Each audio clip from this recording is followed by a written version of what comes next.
Arlo, given who your father was and who you were raised with when you were a kid, you were born to be a part of the 60s, weren't you? Well, it's interesting, because for me, having grown up really as in the 50s is when I went from being a kid to being a conscious person.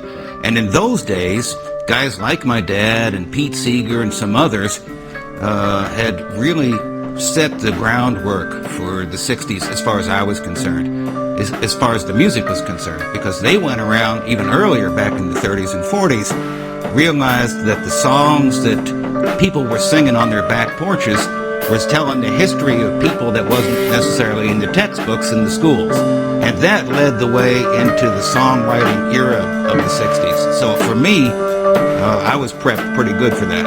What did you think about Vietnam? My idea was that basically, how are we supposed to be going around telling other people what to do when we weren't doing things right here?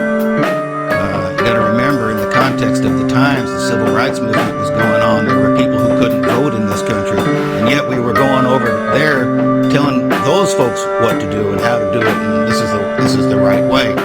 So I thought that was kind of an odd thing to be saying. Joan Baez, one of your contemporaries, says one of the failures of the 60s is that there was no staying power. That people who protested in 67, 68, 69, 70, and went off to started companies, worried about big houses and getting their kids into private schools. And when the issues continued to come along, they were no longer in the streets. Well, I guess, that certainly is probably true to some extent. There are a lot of people who I remember saying, "Wake up. Time to wake up. Time to wake up." And we all woke up. But there's only so much you actually want to stay awake. And movements and ideologies deserve a rest. There can't be this constant pressure on you as a human being to stay awake, stay in it, keep going, keep going.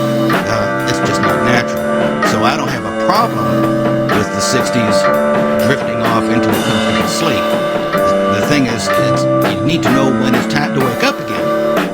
What's your favorite memory of the 60s? My favorite has got to be the culmination of what I think the 60s was all about. It was the anti-war demonstration in Washington. I think it was November of '69.